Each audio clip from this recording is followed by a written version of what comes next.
Hey guys, and welcome to today's tutorial on another one of my favorite page styles.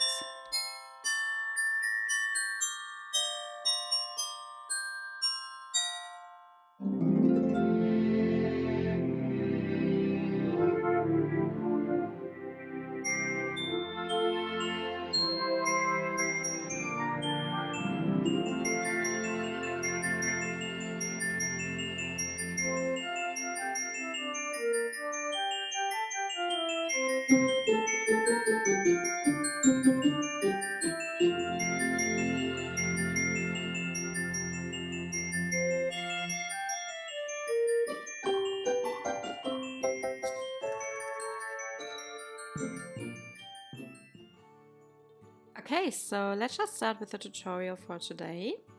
And the first step we always need to do for any of those page styles is to cut and score our cardstock as well as our pattern papers. And for the measurements, you can refer to the cutting guides and templates which are available in my Etsy store for different album sizes. And when I cut my cardstock and pattern paper, I always like to label all the elements I have cut. So this is just an example on how to use your cutting guides for cutting and scoring your cardstock and pattern papers. And then after scoring, you can go ahead and do the next step.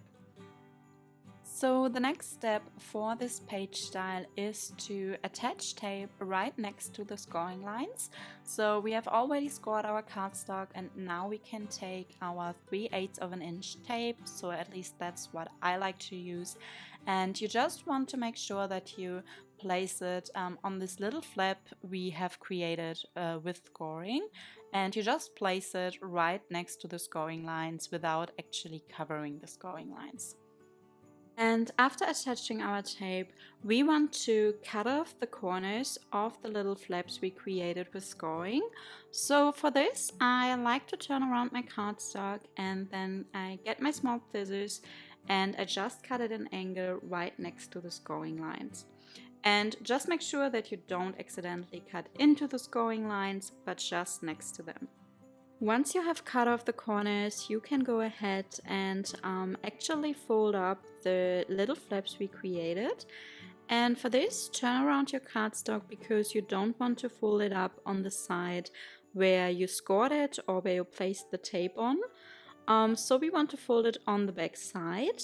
And then I also like to get my bone folder and burnish it down. And now that your cardstock elements are prepared, you can continue by adding those cardstock elements A onto the basic page. And when attaching cardstock elements onto the basic page, I always like to just remove half of the tape backing from one side, and then I hold up the non-sticky side to align my cardstock with the edge of the basic page. And once I have found the correct position, I go ahead and remove the rest of the tape backing to stick down my cardstock elements. And then for the second cardstock element A, you want to make sure that you attach it right next to the first one.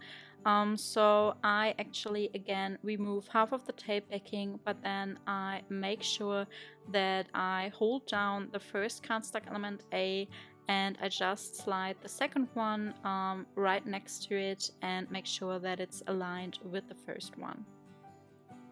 After attaching both cardstock elements A, you can continue and also add the coordinating pattern paper to the cardstock. So just get your pattern papers A, and then for adding pattern paper, I always use wet glue instead of tape, because when using wet glue, you're still able to move around your pattern paper until you find the right position so that you have an even border around it. The next step would be to attach those eyelets to cardstock elements A, and for this I like using my ruler, and I actually love the Tim Holtz ruler because it's so easy to find the middle with it. So I just use the ruler to find the middle on both sides, and then I get a pencil and mark it down.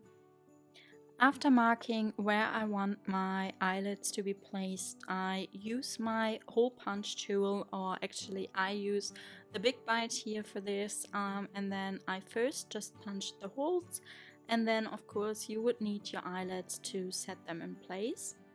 So just get 2 regular sized eyelets and then place those eyelets into the holes you have punched and use your eyelet setting tool. So again, I used the big bite here. You could also use another eyelet setting tool, and then make sure that it's in the right settings, and you can go ahead and just set the eyelet completely into your cardstock.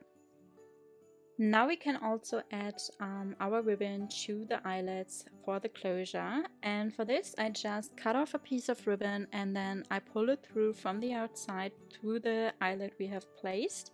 And then to attach the end of the ribbon, I always like to place one piece of tape underneath my ribbon, and then I use another piece of tape to cover the ribbon and set it in place, and then also cover up the back of the eyelet, because the back of an eyelet can be very sharp.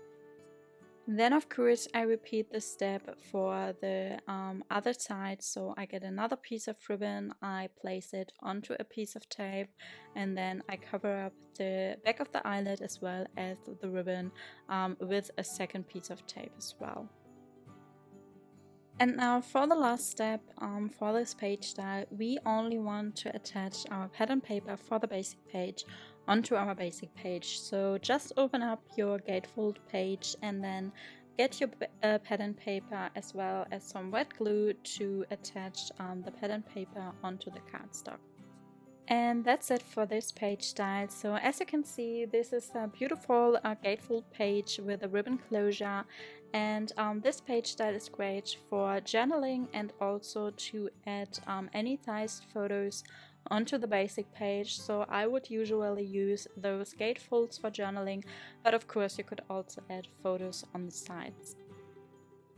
So yeah, I really hope that you enjoyed today's tutorial. And if you did so, I would love to get your feedback in the comment box down below. And of course, it would also mean a lot to me if you could give this video a like, a thumbs up, and subscribe to my channel if you haven't already. So I hope that you are having a great day, and I would love to see you in my next video.